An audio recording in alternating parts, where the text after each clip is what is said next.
Ukraine में फंसे भारतीयों में 7 छात्र कासगंज जनपद के भी हैं। इनमें से एक छात्र गिरिराज यादव बीते दिवस देर रात कासगंज के गंगागढ़ पहुंच गया। गिरिराज यादव यूक्रेन के खार्किव में एयरक्राफ्ट इंजीनियरिंग की पढ़ाई कर रहा था।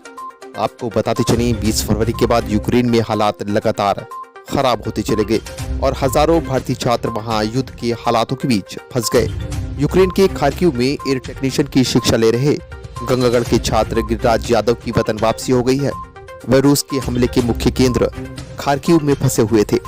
बुधवार की देर रात्रि वे दिल्ली एयरपोर्ट से अपने गांव गंगागढ़ पहुंचे तो परिवार के लोगों की खुशियों का ठिकाना नहीं रहा और कई दिनों बाद उन्होंने चैन की सांस ली। गिरिराज ने खार्किव में रूस के द्वारा किए गए अटैक की विस्तार से जानकारी दी और वे दहशत भरे पल बताए। गिरिराज ने कहा कि खार्किव में 22 फरवरी से ही अटैक शुरू हो गया था। पहले खार्किव के बाहरी हिस्सों में बमबारी हुई, लेकिन 36 घंटे के अंदर रूस की सेना खार्किव में प्रवेश कर गई। 24 फरवरी से लेकर उसके आसपास के इलाकों में कई बम धमाके हुए, जिससे वह और उसके साथी सहम गए, लेकिन समय रहते संघर्ष किया और वह हंगरी के जरिए भारत आने में सफल हुआ। गिरिराज ने बताया कि पहले 2 दिन तक तो वो बंकर में छिपे रहे। खाने पीने की सीमित सामग्री थी। सभी छात्रों के बीच उस सीमित सामग्री को बांटकर खाया गया।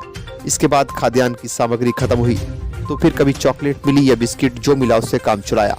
इन बिगड़े हालातों में चारों ओर दहशत ही दहशत और भयानक मंजर बना हुआ था। बस कैसे भी वहां से निकलने की जद्दोजहद थी। ये जद्दोजहद करते हुए 25 तारीख को वहां से खार्किव से अपने साथियों के साथ निकल पड़ा। जहां जो साधन मिला उससे यात्रा की और जहां साधन नहीं मिला तो पैदल ही आगे बढ़ लिए। पहले पोलैंड के लविल बॉर्डर पहुंचे, लेकिन वहां काफी भीड़ थी तो पोलैंड नहीं घुस पाए। इसके बाद स्लोवाकिया पहुंचे तो स्लोवाकिया में प्रवेश नहीं मिला। फिर हंगरी बॉर्डर पहुंचकर वहां दूतावास और भारतीयों ने काफी मदद की, आश्रय दिया, खाना पीना दिया। इसके बाद बुडापेस्ट से 1 तारीख को रात्रि को दिल्ली की फ्लाइट मिली और घर वापसी हो पाई। गिरिराज ने कहा कि भविष्य की चिंता है कि आगे की पढ़ाई कैसे पूरी होगी। यूपी उत्तराखंड न्यूज़ 24/7 के लिए कासगंज से फहीम अख्तर की रिपोर्ट।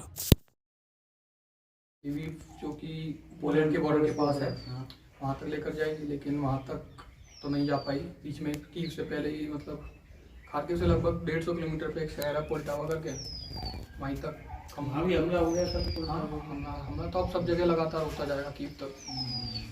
तो फिर वहाँ से फिर बसेस, कार, पैदल जो कुछ मिला।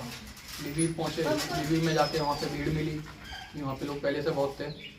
और फिर वहाँ का हालत पता चला पोलैंड के बॉर्डर का। वहाँ तो कोई एंट्री मिल नहीं रही है। लोग रात भर 3 रातों से रुके हुए हैं, कोई एंट्री नहीं मिल रही है।